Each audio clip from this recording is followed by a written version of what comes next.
Berbahagialah orang-orang yang memegang peringatan-peringatannya, yang mencari Dia dengan segenap hati. Yang berbahagia siapa, saudara, menurut Mazmur ini? Orang yang bagaimana? Ya? Nggak ada yang membaca Alkitab di sini. Coba baca. Berbahagialah orang-orang yang semua baca 1 dan 2. Mazmur 119. Ada nggak istilah kata kerja membaca di situ? Kita baca, tapi dalam tulisannya ada nggak istilah membaca? 2, 3. Berbahagialah orang-orang yang hidupnya tidak bercela, yang hidup menurut Taurat Tuhan. Berbahagialah orang-orang yang memegang peringatan-peringatannya, yang mencari Dia dengan segenap hati. Orang yang bagaimana yang berbahagia? Yang tidak bercela. Yang tidak bercela, ya. Yang tidak bercela. Siapa yang tidak bercela? Angkat tangan. Pak Pendeta nggak berani angkat tangan. Tidak Ya. bercela. Pak Pendetanya galak, kadang-kadang kebablasan galaknya, marah, nggak bisa kendali diri, bercela, berani. Siapa yang nggak bercela? Kita semua bercela. Aku ya. Kalau gitu nggak bisa berbahagia dong. Jadi bagaimana nih, baru gebrakan pertama, jurus pertama sudah jatuh semua kita. Ayat pertama. Saudara-saudara, kita mengucap syukur. Maksudnya hidup tidak bercela ini bukan berarti hidup tidak berdosa.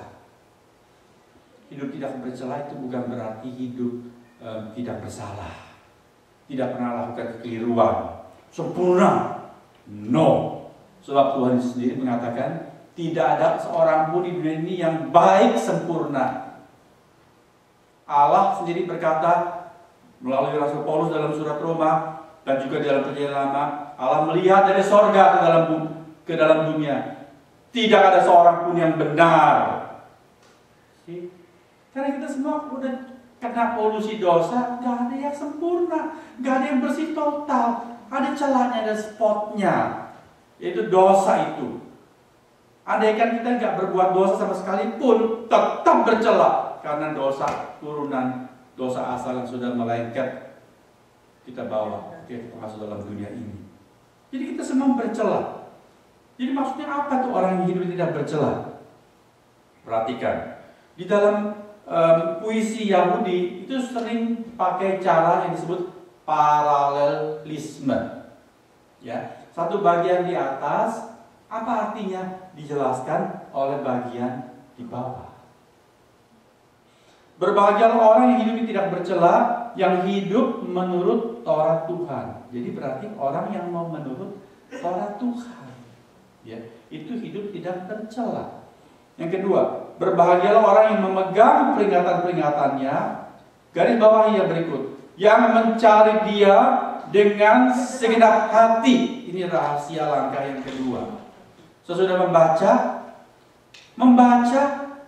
dan mencari pengertian-pengertian Alkitab dengan segenap hati. Segenap hati itu bagaimana, saudara-saudara?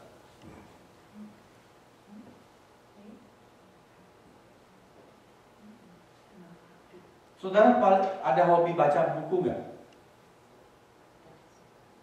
Buku apa yang saudara hobi baca?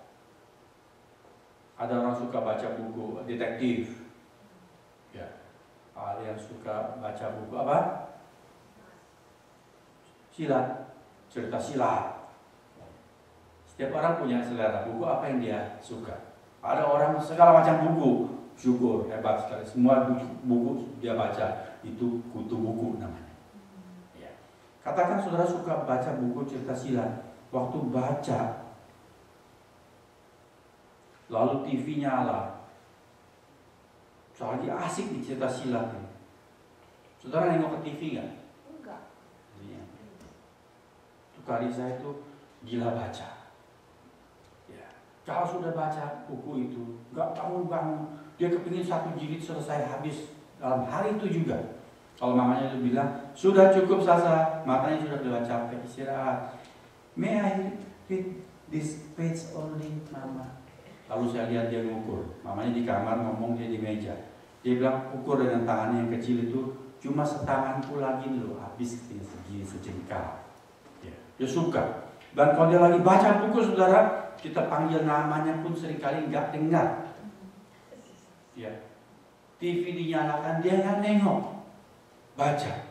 Itu membaca dengan segenap hati. Sepenuh hati. Di dalam Amsal Sulaiman dikatakan begini, kalau engkau mencari pengertian, maksudnya pengertian akan firman Tuhan, dengan segenap hatimu, seperti orang mencari harta terpendam, maka engkau akan memperolehnya. Saudara pernah ikut misi mencari harta karun? Belum pernah. Ya. Tapi kalau misalnya kita punya kepercayaan, punya keyakinan, ada harta karun, lalu kita selidiki di mana, mungkin di Selat Gibraltar kah, atau di mana, di gunung mana. Wah, saudara, kalau kita lihat atau baca buku atau lihat film-film orang yang cari harta karun, seperti apa itu? Gila-gilaan. Ya. Sungai banjir pun dia seberangi. Ya. Gunung tinggi mereka daki. Harta mereka korbankan. Bahkan sampai kadang-kadang membunuh orang lain demi mencari harta karun. Saudari Mei baru pulang dari Lombok, sebulan papanya meninggal. Lalu bawa berita, Lombok sekarang orang sedang demam, cari apa? Bukan cari Lombok, cari apa? Cari emas. Baru ditemukan ternyata tanah di Pulau Lombok itu banyak mengandung emas. Jadi orang-orang tumplek ke Lombok gali emas. Gali emas sendiri. Bikin sumur. Ada yang bisa dapat 2 kilo segala. Ya, kata mau pergi ke sana. Lalu ngitung, 1 gram emas berapa ya? 1 ons berapa? 1 kilo. Gila, 100 juta. Waduh, bisa kayak mendadak. Banyak yang suka, tapi sampai lupa segala sesuatu, nyawa pun dipertaruhkan. Gali. Kalau itu tanah longsor, nah, dapatlah tuh emas semuanya dia. Tapi nggak bisa bawa naik. Okay? Ada yang jahat sebelah karena iri hati, lalu dia sengaja dari sebelah dia tumbuk-tumbuk supaya sebelah sini longsor, orang lain mati. Banyak ceritanya seperti begitu. Tapi orang mencari harta itu lupa segala. Saudara, pemazmur mengatakan firman itu lebih daripada emas dan perak. Kalau kita mengenal berkat dari Alkitab, berarti mendapat berkat dari Tuhan, mengerti yang dia maksudkan. Saudara-saudara, kita harus mencari dengan segenap hati seperti orang mengejar harta, seperti mencari uang untuk bayar mortgage kita. Nah, kalau nggak bisa bayar, nunggak lagi, nanti foreclosure bagaimana? Disita bagaimana? Wah, kita berjuang siang malam, kerja berapa sih? Ya, dapat uang semua buat bayar mortgage. Berjuang segenap hati, nggak ngantuk-ngantuk, nggak ngelamun-ngelamun, membaca dengan mencoba mengerti. Nggak selalu bisa mengerti, tapi berusaha mengerti. Tidak malu bertanya, cari bahan bacaan lain buat mengerti ini maksudnya apa. Mencari dengan segenap hati. Mengapa kita mencari dengan segenap hati, saudara? Karena kita percaya ada berkat. Kedua, karena apa? Itu soal sikap. Kita percaya Alkitab adalah firman Tuhan, bukan cerita buatan manusia.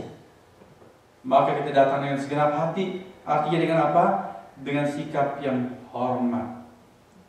Bukan seperti kalau kita sedang di ruang tunggu dokter gigi, lagi iseng, daripada gigi cekot-cekot ngebet, sudah sambar aja segala macam. Ada bacaan di situ, majalah apa kek, ya kan, brosur apa, baca, asal supaya melupakan ini loh lagi sakit, iseng-iseng baca, iseng-iseng. Itu tidak segenap hati.